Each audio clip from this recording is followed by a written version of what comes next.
Hey everyone, Papercut here with a beginner's guide to Immortal Gates of Pyre.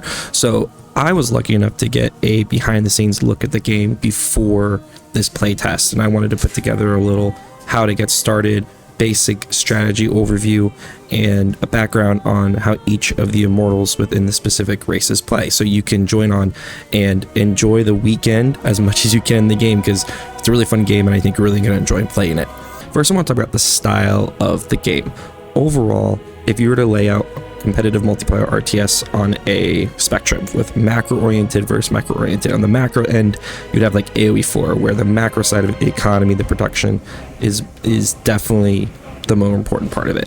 On the heavy micro side, you like StarCraft, Stormgate, Battle Aces, where quick twitch, quick decisions within the movement of your units definitely is more valuable. I would say Immortal Gates of Pyre definitely leans more on the micro side of it. The games can be won or lost of quick decisions, your ability to stay on the map, skirmish, back up, take fights, immediately back up, and use your specific units and their powers really doesn't matter here. So if that's what you enjoy, I think you're definitely going to like this game. It's fast-paced, it's intense, and it's pretty, in my opinion, it's pretty quick to pick up once you start understanding kind of how each race plays and how the units play. At the same time, though, there is a lot of strategic depth, and I've really enjoyed these past few days digging in and figuring out the different combinations and how each immortal has different play styles. But that, let's go into a breakdown of the basic UI and economy within the game. The first thing you notice when you first enter the game is this build assist. The game tries, and what you're going to be talking about a lot, is how the game tries to streamline and help new players into the game. So for example, once you get over 1,000 alloy, which we'll explain what that means in a second, it will start making things for you. It'll make buildings, it'll make units, and the idea being is if you're busy doing something in the map and you've gotten a lot of resources, it will start auto doing things for you to support you. If you're like, I don't want any auto things done for me, feel free to just disable it. Or if you're just like me, you go into a custom match, you're by yourself, you start a game, you can let it kind of start doing things as you're perusing. So personally for me, I'm going to disable the build assist for now. So let's talk about what you see on the screen here. I'm going to quickly just build something so I can get a couple units out. But here you have down here the UI. The UI is definitely interesting. I come from AoE4, so I'm used to the mini-map being in the right corner, but instead they put the mini-map in the center. And their opinion, and the reason why, is because the mini-map plays such an important role, seeing where things are moving, seeing where things are located, so they want to put it right in the center. Now, this is not final, and I think they said how there's a potential you can move it later if you do not like it in the center. So first on the right, you have whatever unit you've selected and their stats. I will break down specific units and what they're good at later in the video, but generally what you're going to see is the damage it does, its health, its armor type, and its speed.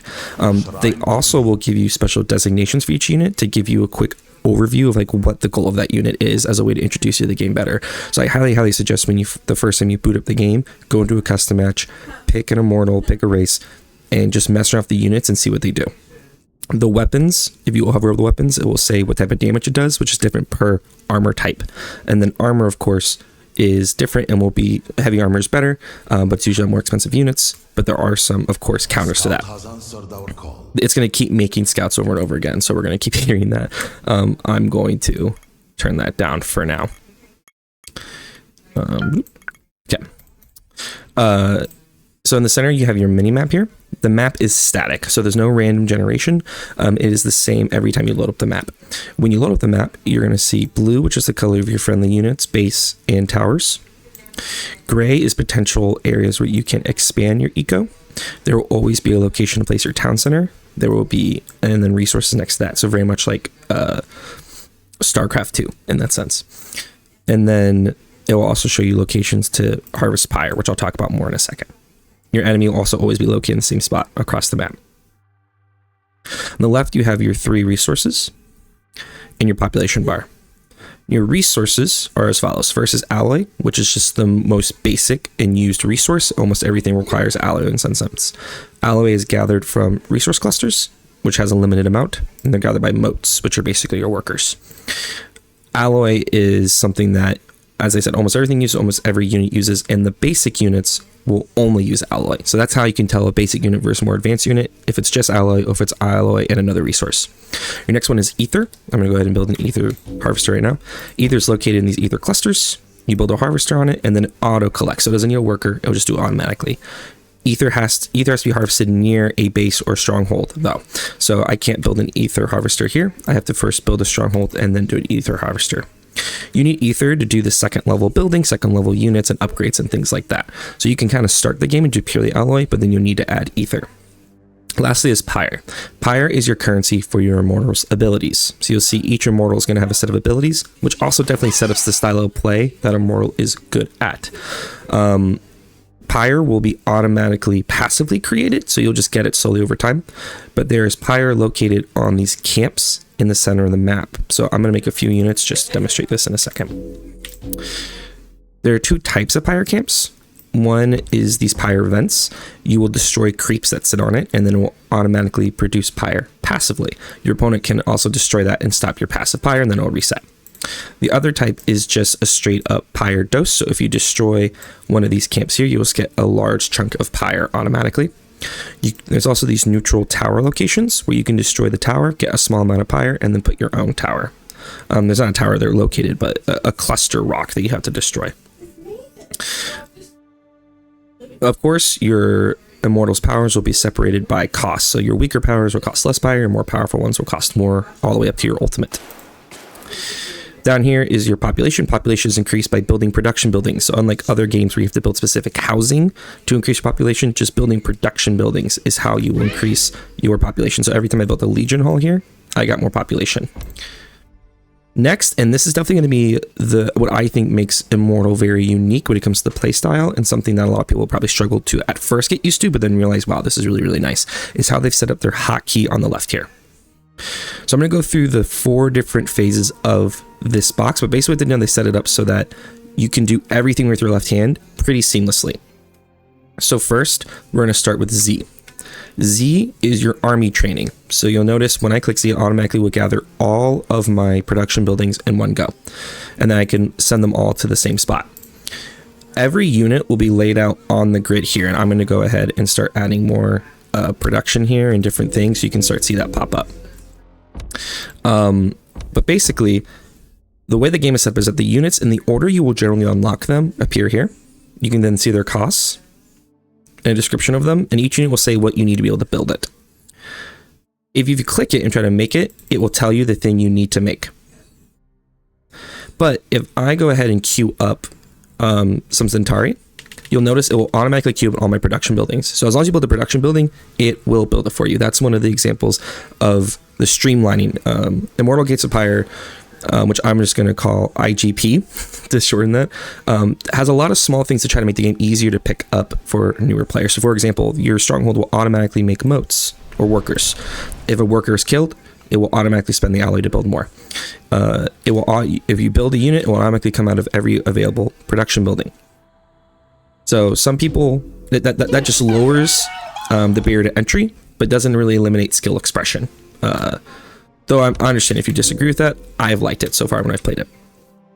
As you unlock more expensive units, you will hold spacebar to then get the second level available options to you. So any more advanced unit that costs more resources or is a more complex unit will appear, and in a second you'll see some units pop up that I can make.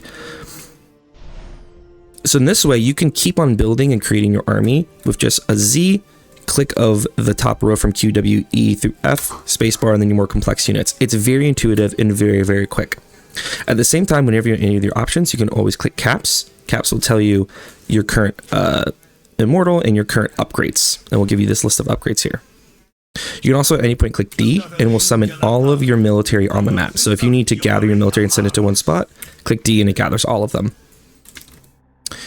Next, we have X. X is your upgrade center. So once again, all your upgrades will be located here. Upgrades will be unlocked as you build different buildings, but as I said, all of the upgrades will be located in the same spot, and same thing, the upgrades are generally in the order that they can be produced. Here's an example of a more advanced upgrade. I click space and it unlocks, and now S will be this. When I let go of spacebar, S is upgrading my defense. Next is C. C is my building options. Once again, they set up generally in the order you can build things. More eco-focus is on the left as well, while military is on the right. Hold spacebar. Same thing here, more upgrade focus on the left, and then more complex things as you go. Once again, this allows you to do everything with your left hand without having to do any complex movements, and generally in the order that you unlock it. So once again, pretty intuitive, very, very nice. V unlocks your Pyre abilities. Every single immortal has the ability to create a tower at a destroyed tower location, so I'll go create a location to show you. You also have generally your other powers, and every immortal has a passive. So I'm going to destroy a ruined emplacement here. I love the sounds on the game, by the way, as well. I think they're very, very crisp. Boom, now I have a tower here. So that is the UI and the setup of the game. It is, as you can see, we have a small map with a lot of different ways to attack. This game is very fast paced. Your units are kind of constantly going around the map, skirmishing, trying to find openings, and then going in for a big push using your Pyre abilities. With that, let's kind of go through the different races and the immortals attached to them and break down their styles, and then we'll go into more of a specific unit breakdown for each race and each immortal. So as of right now, we know that there are 2 races, and then those 2 races each has 2 immortals to pick from. What we've been told, though, more races, more immortals on the way. The way to think about it is each immortal within the race shares a lot of similar units. Then each immortal is given 2 special units that kind of complement the type of playstyle that immortal encourages. On one side, we have the Qrath. Generally, their units are stronger, tankier, but more expensive. But when you really start getting to their power units, do a lot of individual damage, and then you're kind of mitigating that and making those units even better with the powers of the immortals. The Aru's units are generally cheaper, but they're faster. They're much more skirmishier. But then when you get to their spellcasters are where a lot of the power of this race comes from, and how each of those spellcasters has a different unique way to hinder the opponent's army and really give you that advantage you need with your unit mass. And of course, as we'll get into it, the immortals have these powers that really make those units shine. So let's get into the race and immortal breakdowns of their units and their power. So let's start with the Qrath and Anjari. Now, one nice thing you do when to kind of learn this yourself as well is you go to the Learn tab up here, click on any of the immortals. Orzum and Anjari are the Qrath, Malala and Exol are the Aru. When you're here, you get to see their powers, their special units. You can also see for each unit what buildings you have to make those units, and a summary of what these buildings do. Also, if you want to be messing around, which I suggest you do mess around solo first before you hop into a game, click on play, create a custom game, pick a map, and this immediately choose immortal. You can click the screen to choose between the immortals, and then immediately ready up and you'll enter the game. This will allow you to then go to a custom lobby and just mess around without having to have played against somebody. Before I break down Anjari and the Qrath units, I do want to talk about a couple special things for the race. First, you're going to see these blue circles around buildings. Some units can also create these blue circles. This is called Hallowed Ground. Hallowed Ground provides special bonuses to the Qrath. For Anjari, her passive is if a unit is in the Hallowed Ground, they actually heal health. In general, for any immortal in the Qrath, the Hallowed Ground also brings back shields. Some units also have special powers within the Hallowed Ground, which I'll make sure to mention as I bring up the units. I'm going to be breaking down the units by the tier you open them up. So as we know, the first line of buildings are all production buildings, and it creates different tiers and levels of units as you work your way up. With the second tier of buildings, if you hold spacebar, being the research buildings. Your tier 1 units come out of the Legion Hall, which you can make as soon as you enter the game. The Legion Hall is able to create 3 different units: the Sipari, the Zephyr, and the Soshin, which is a unique unit for the immortal Anjari. When you first put the Legion Hall, you can immediately make the Sipari. Sipari, your basic frontline unit, with relatively good damage, light armor, and okay speed. 210 health, with the green bar being your health, the light bar being your shield. If Sipari enter Hallowed Ground, they gain more shield. Your next unit is Zephyr, which is built once you unlock the Monastery of Azure. Monastery of Azure being holding on spacebar and Q. Looks like this. The Zephyr is one of your just general units you'd want to get. It has good damage against heavy, so it's one of the Qrath's heavy unit busters. It has heavy armor itself. At 225 health and 105 armor, it's pretty tanky. It is fairly expensive though, at 100 ally and 400 ether per unit with 4 population space taken. I forgot to mention, Sapari is 75 ally, 3 population space. Your last tier 1 unit is Asoa Shin, which is a unique unit for Anjari. It is a spellcaster and a powerful one at that. It does do some damage, it has light armor, it is a fairly fast unit with 210 health, 105 armor. Its special ability though is the intervention. When you click R in a space on the ground, or wherever your cursor is at the time when you press R, it will jump, create a hollowed ground, and then heal units and give them attack speed. So you can see how this unit in conjunction with a mass units would be really, really good. Jumping into battle, making units heal, and then giving them attacks, and then giving them movement speed so they can attack or potentially just run away. Last thing I want to mention is the Asoa Shin and the Sapari. Sorry, the Asoa Shin. Last thing I want to mention is the Asoa Shin and Sapari are melee units, while the Saphir is a ranged unit that can attack both air and ground, which you can see with the verse all. Special upgrades for these units include increased movement speed for the Sapari, increased attack range for the Saphir, and a teleportation ability for the Saphir. How powers generally work: if you have a cluster of units, you will be able to see on your hotkey bar the powers that you can use and then the keys it would take to use them. If you have a lot of units, a lot of different abilities, spacebar allows you to cycle between the options. Now we're going to move on to our tier 2 units, which are made out of the Soul Foundry. As you can see in the building queue, Soul Foundries cost 250 ally and 100 ether, so we're starting to get more expensive. And it also counts as a building that gives you population. Soul Foundry can create 3 units from the jump, and then if you build the House of the Fading Saints, spacebar E, you can then build the Arc Mother. So let's talk about the units available. First is your Dervish. The Dervish is 125 alloy, 10 ether, 4 population space. So ether cheap, alloy kind of expensive. This is a great raiding unit, and also a great unit if your opponent has a lot of light units. That's because it does AoE damage. Now it has low damage, high against light, so great against workers, great against light units, but if it goes against medium or heavy units, it will struggle. It is fast, but relatively weak with low health and low shields.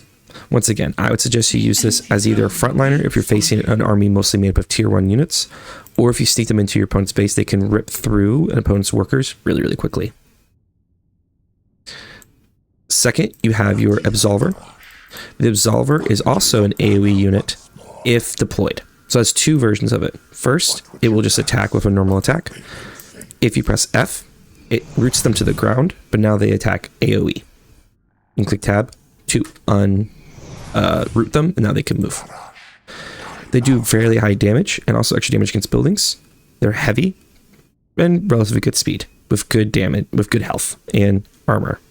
So this is just a generally really good unit. The problem is that if you activate their area of effect, your opponent will just run away. The problem is so this is a relatively strong unit. The problem is if you activate the AoE damage, your opponent will just run away. So it's really good at either defending a spot your opponent's trying to attack, or if you push into your opponent's base and they have to defend an area and they have to fight them, that's really good too. Next unit is the Castigator. The Castigator is an air killer. It can attack ground, but it is a very weak ground attack, but very, very strong air attack. It is ranged with good health and good shields, but it is a slow unit. The last unit is the Arc Mother, which is a spellcaster. You can see with the mana bar here. It has a little bit of damage, but that's not its main role. If you hold spacebar and click E, you'll send out this circle, which provides damage reduction at the cost of shields for the Arc Mother. So this is a great way for units to engage at a stronger point than your opponent. Special upgrades for the tier 2 units. First, the Dervish do have an ability to drop a mine which slows and hurts opponents.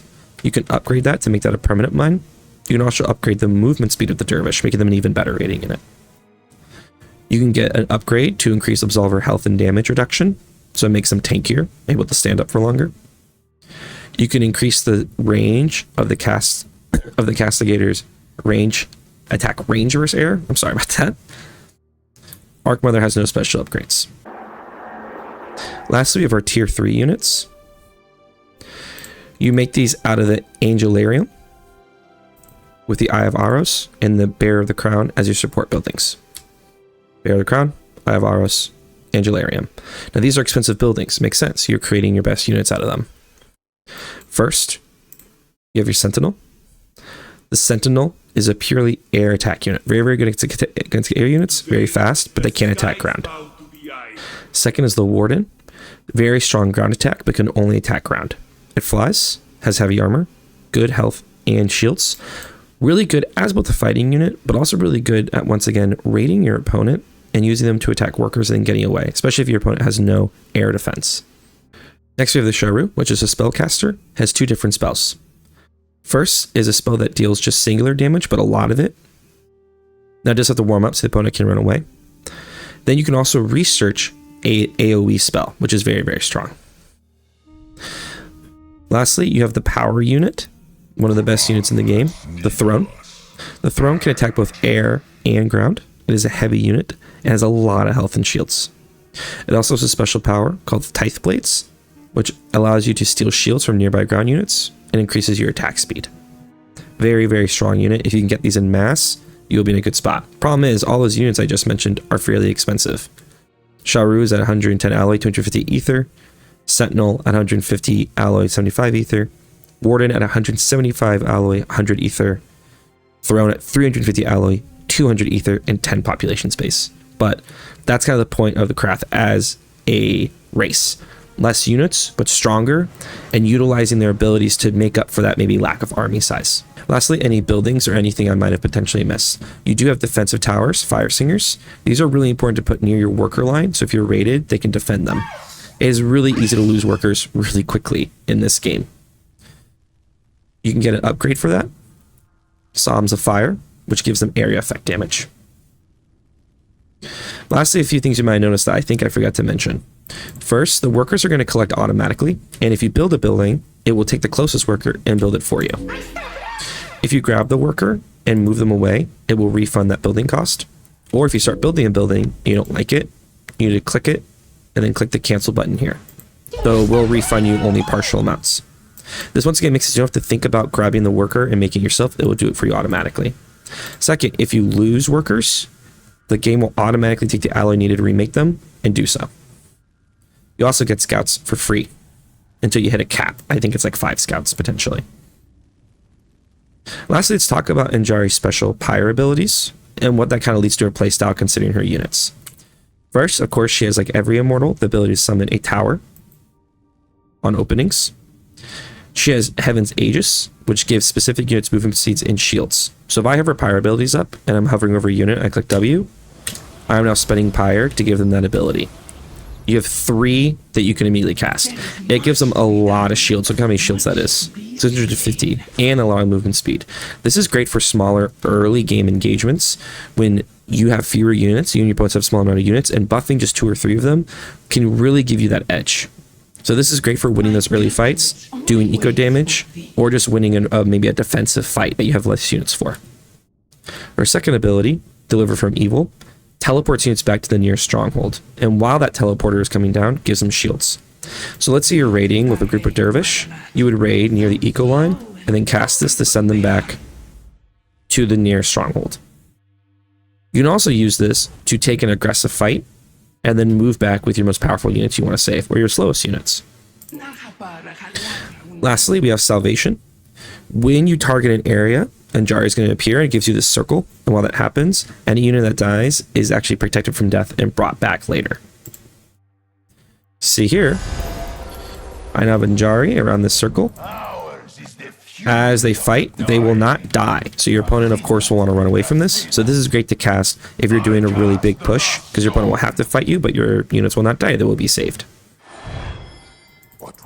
So considering her kit and her units, if you notice that her special units, the Arc Mother, gives damage reduction to an area, and her Socian provide area of effect healing, and her Socian And her Socian's power provides hallowed ground, healing, and movement speed. So overall, you see a style where you want to almost be continuously attacking with Anjari, attacking with those abilities, using your unit's abilities, using your Pyre abilities, and then once your bonuses wear off, backing off. So taking these high value engagements for yourself and not overstaying your welcome, and then building up to a big push with your salvation. Hope you enjoyed this breakdown of Anjari. We're going to move over to the other Qrath Immortal. Now the key is we're not going to go through all the units again, almost all of them the same. So we're only going to focus on his Pyre abilities as well as his two. We're going to focus on his Pyre abilities as well as his two special units. The other Qrath Immortal, Orzum, is by far the most defensive Immortal in the game. Since we already went through most of the Qrath units of Anjari, we're just going to look at both Orzum's two unique units and the two units that Anjari's units replace, so you see them in action. First, in the tier 1 status, we see the Zentari, who replaces Sipari that Anjari had.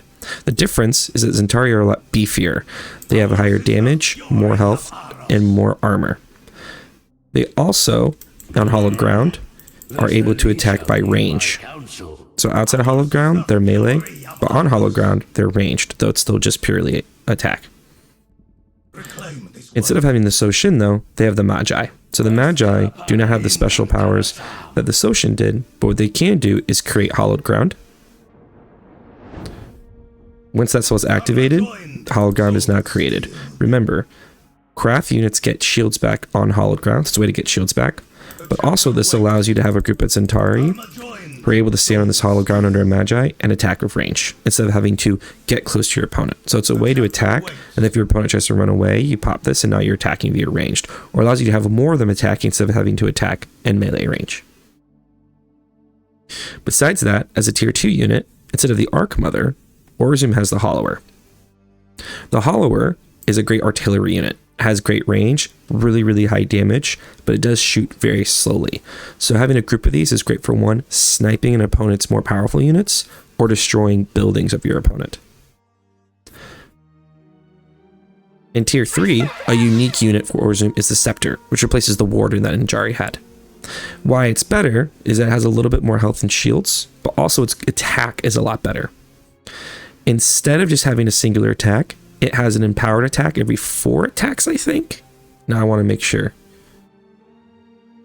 It doesn't say, but every few attacks it will have an empowered attack that deals burning damage, that deals extra damage and burning damage and an AoE around the unit that it damaged. So it can just deal out a lot more damage. Unlike the Warden, which is better used as a skirmisher, I think this unit does really well as an actual unit fighting in your army, because it can start doing slow AoE and big clumps. Outside of that, Orzum's powers include the following. Of course, he can create a citadel, which is one of these towers on openings. His next power is Empire Unbroken. You target an area and buildings get a damage reduction and then heals the buildings. So if your opponent's trying to push one of your bases, this makes sure that your buildings are a lot more tougher to destroy. If this is casted near a citadel, it turns into a Rook of Ira, which is a really strong tower special to Orzum. You can also summon a Rook of Ira for 125 Pyre anywhere you want. So these are good to put next to your strongholds that you're putting farther away from your main base. It takes a second to spawn. When it does, it is a very powerful tower that is hard to destroy, though it can only be summoned on hollow ground. At least I'm sure. Let me check if that. I'm actually curious. No, you can summon it with Envision. So you can actually take... This is something I just learned. Wow, look at me go. So you could actually take space in a fight and then drop one of these to secure that space. That's just a really good tower.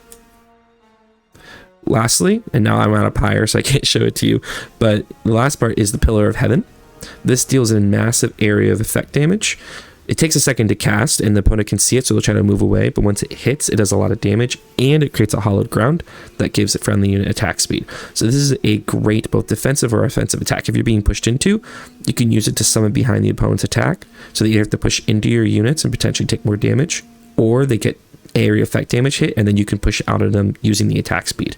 It's also great to use if you're pushing into your opponent's base. Dropping it directly on one of their opponent's strongholds and force him to either defend it or lose that stronghold. And then your units, of course, have attack speed. So, lastly, Orzum's passive is that anytime he creates a citadel like this, it creates passive Pyre. So actually taking these spots where you can put these citadels allows you to then generate more Pyre, and gives you a defensive presence. So you see how his powers are heavily defensive. He can sit back, create more bases, defend them really well, and then once he gets out his power units, then take the fight. Especially taking that fight with the Pillar of Heaven. Next, let's go look at the Aru. Gosh, I hope I'm saying that right. The Orzum Immortals. The Aru, as I mentioned earlier, their units are going to, as I look at the units, you're going to see this. They're going to be cheaper, cost less population space, but they're generally going to be faster and more based on massing and overwhelming your opponent. And you're going to see that both of the Orzum Immortals are really based about that multiple attacks, overwhelming style, but doing it in different ways. A unique thing about the tech tree of the Aru is that while it's similar to the Qrath and how you need to build buildings in production in order, you unlock things as you get more secondary buildings that open up research, the stronghold itself, called the God Heart for the Aru, can be upgraded. So just like the Qrath, you can upgrade it to get more mining, so from 4 workers to 8, but you can also upgrade it to God Heart. So the units and that God Heart opens up more buildings, more research, things like that. Cost 200 alloy to 100 ether. Once one of your strongholds is upgraded, it opens up those extra stuff. So I think the units can be divided into units that you can make before the God Heart upgrade and after. Though the units, of course, after that do cost a lot more and are better units. So let's get into it. So first we have our tier 1 before the God Heart upgrade units. What you'll generally see is that Malala's special units, she doesn't have any in tier 1. Her power spike really comes in the medium part of the game in tier 2-ish, 3-ish. But let's look at what she has. First, you have your Mass Hunter built out of the Altar of the Worthy. This is your first production building. Once you build it, you can immediately make Mass Hunters. As you can see, Mass Hunters are pretty weak and cheap. Only 125 health and only 40 shields. Low attack, but they're fast. So you can mass these like crazy. Their cost is also pretty cheap at just 50 alloy and only 2 population space. Once you build the Neurosite, you can then start building the Exal. Exakal, I think, actually. My pronunciations are going to be bad for all of this. Beefier unit, slower though than the Mass Hunter, but they are your heavy killer. They do a lot of damage versus heavy, and they have medium armor. So much like how the Zephyr for the Qrath. Oh my gosh, I'm so sorry. I'm also recording this at night. So similar to the Zephyr, the Exakal, whatever, does a lot of damage to heavy units. Then, once you plant the Murder Hollow, you get the Ichor. Ichor are your raiding unit. They're very fast. They don't do a lot of damage, and they don't have a lot of health, but they're very, very, very fast. So I use them to raid your opponent's expansion bases and kill workers and get out. They're also great at harassing and maybe forcing your opponent to not want to leave their base because it feels like you're all over the map. They're also great for massing and taking Pyre camps around the map so that you can increase the Pyre. Next, post God Heart, we're going to then have our Amber Wombs paired with the Red Veil. So what units do we get out of these Amber Wombs? And also it's important to note, some of these units are also available in the Altar of the Worthy. We have 5 units to look at here. 1, 2, 3, 4. We have 4 units to look at here. First is the Bloodbound. Once again, not a very strong unit, but a lot of damage. The key is their power, Bloody Rebound.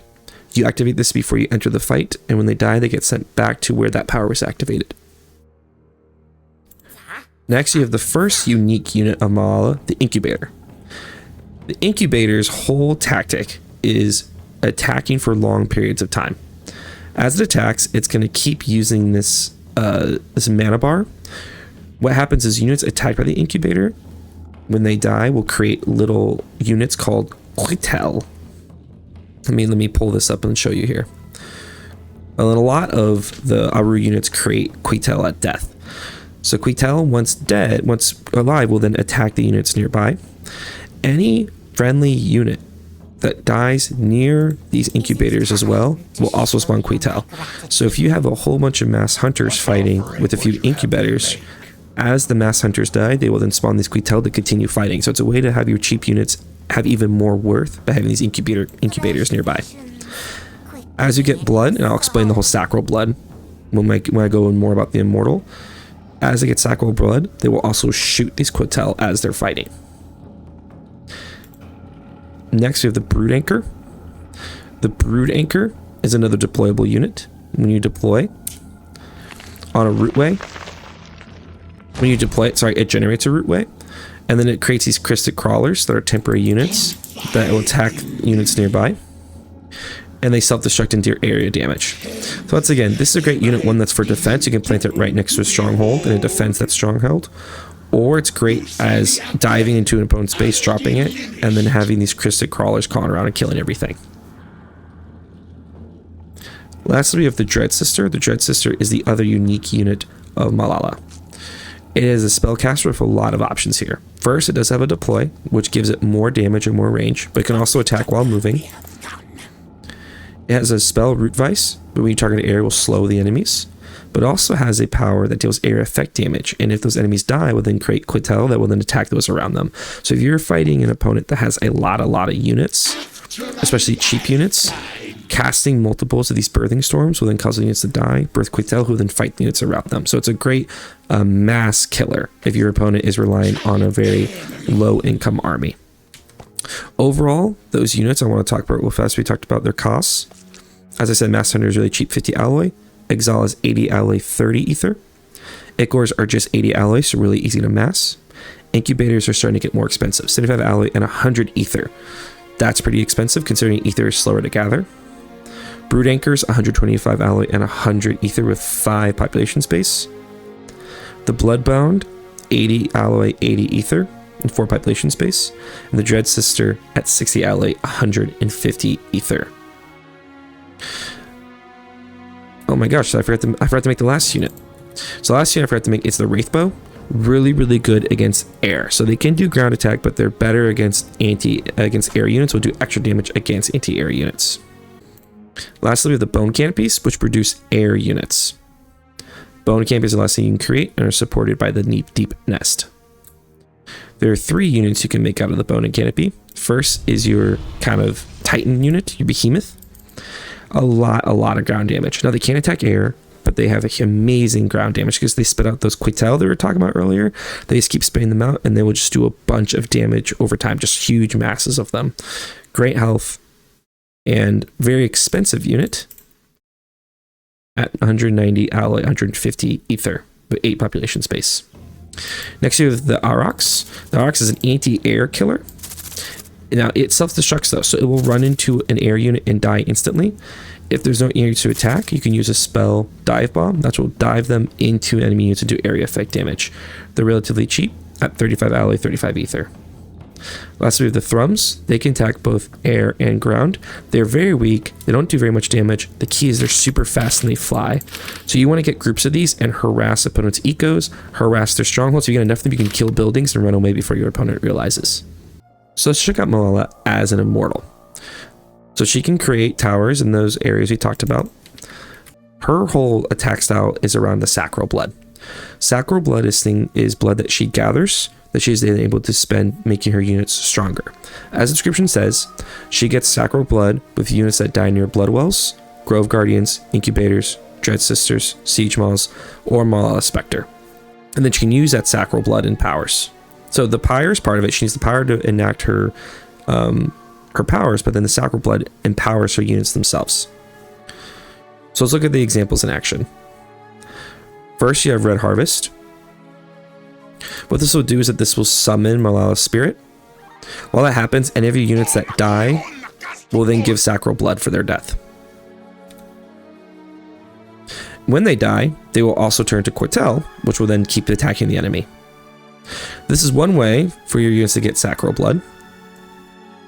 You can then spend that sacral blood on Prophet's favor. Anytime you have sacral blood, you can then spend it empowering units and they get permanent HP and damage. If you can get a lot of sacral blood, you can then spend it upgrading units.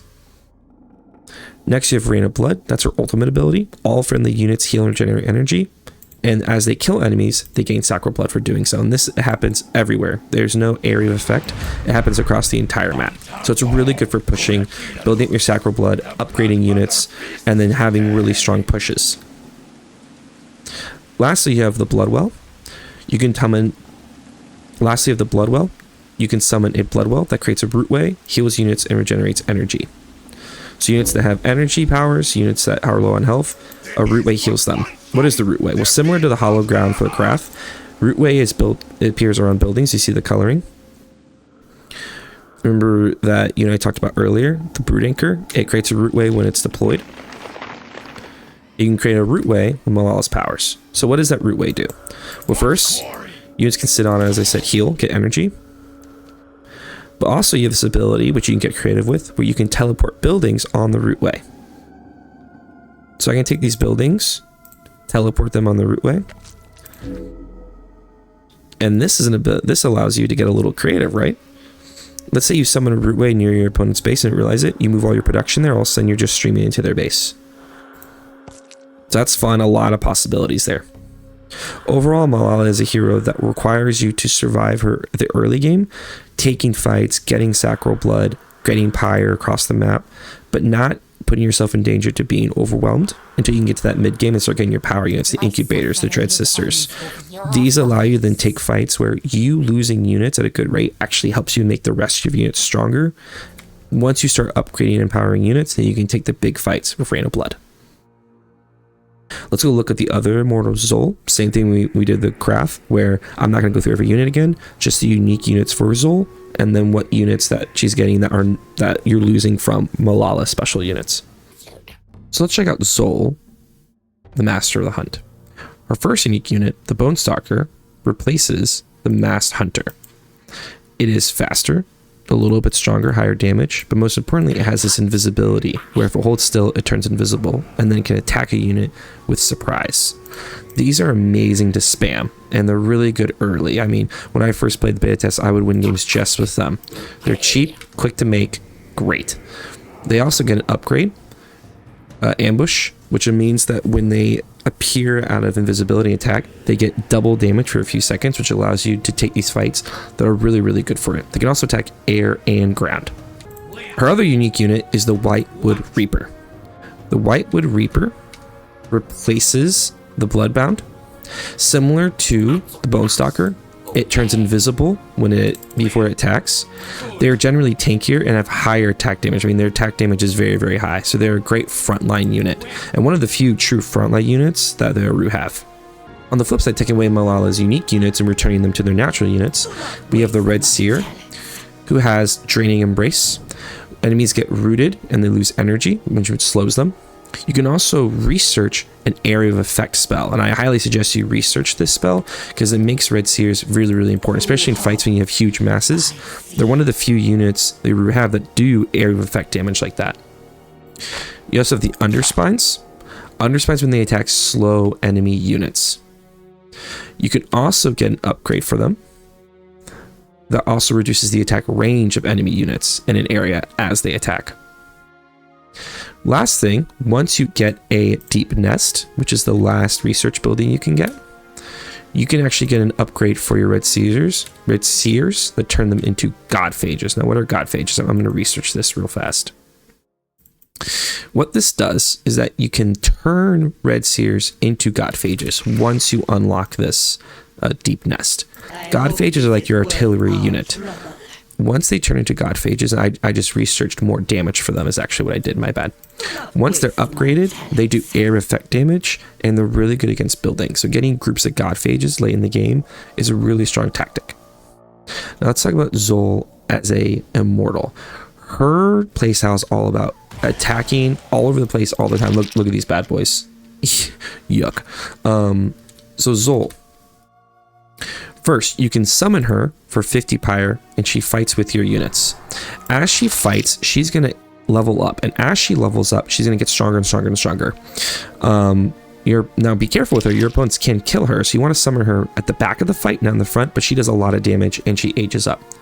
Or levels up. So that's why early on in the game, you want to be taking these Pyre camps for early to level her up. You want to be taking fights of your opponent to level her up, and really, really try to get her level up, because if you do, you can then do the Great Hunt. Now you can't do this until she is level 4. That's why you have to do, that's the whole point of her game. But if you can do the Great Hunt, The Great Hunt reduces enemy vision and gives friendly units movement speed. And friendly units then gain attack speed on kill. So as your units continue to kill, they get more and more attack speed. And it's an insane late game ender. So Zol kind of lives in this period where her early game's amazing with the Bone Stalkers, and then her late game's amazing because once she gets to level 4 and can do the Great Hunt, she can basically end the game with that ultimate. On top of that, she has Hunting Grounds, which turns the units invisible, and then they get attack speed on their first attack. And of course, just like Malala, she can summon a Blood Well, which creates a root way so the units can heal. So you can take a fight, run away, summon the Blood Well, heal, and then go right back in. And so yeah, her attack style is constantly doing these raids, constantly attacking, getting the level up. Once you get it, going in for the kill. But I mean, I was winning games of her just doing one base all-ins. Keep in mind, a lot of times you want to open up a second base for eco, but just with Bone Stalkers, you can attack and kind of win early if you just overwhelm them with Bone Stalkers. With that, I just want to give my last piece of advice. A big part of this game is attacking, but not losing units too quickly, and taking space by taking Pyre camps, getting your abilities going, and then using those abilities to keep the pressure on. If you're someone who's trying to play defensive and keep just trying to expand, it's going to be difficult if you're not quick on the adjustment. I also want to emphasize, unlike other games where killing workers kind of seems to end the game, that's not necessarily the case in this game. I think partly because your workers will get rebuilt so quickly. I think a big deal about killing workers in other games that your opponent will forget to make workers, but in Immortal Gates of Pyre, your workers will be automatically recreated. So oftentimes, I lost games, I feel like, because I put too many units into attacking the eco, where really you should only use a few, while still moving around the map, taking Pyre, and setting up the towers along the map to get vision and to react quickly. It's also important to change your comp quickly. You always want to make sure you have units that play off well against each other, and support each other's strengths, especially with your spellcasters. Do not underestimate the power of the Red Seers with their AoE damage into Godphage, and same for Qrath. Oh my gosh, I'm so bad at this, guys. I'm so sorry, but please forgive me, devs. But same thing with them. Using the spellcasters and your Mortal's powers in conjunction with your powerful units or good groups of units that mix both of those things is the key to winning this game. I hope you really enjoyed playing this weekend. I hope you enjoyed testing out the different Immortals, trying out the different units, and really give this game a good shake, because I think the devs have done a great job with it. Hope you enjoyed this video. Good luck on your games.